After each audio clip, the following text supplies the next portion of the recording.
Бүгін 31 март Қарасу шаарындагы Заводская көчөсүндө түшүндүрүштөр жүргүзүлүп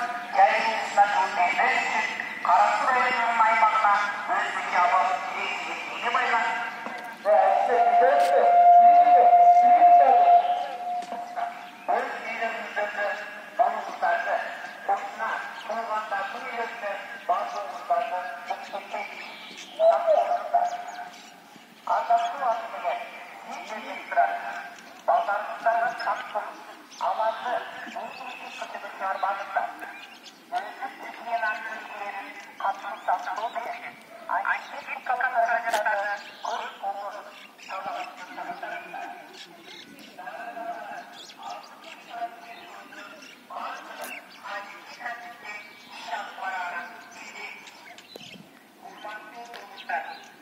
Özgüçe hava uçurunda жағдайды тура түшүнүп, тыйштыкты сактап.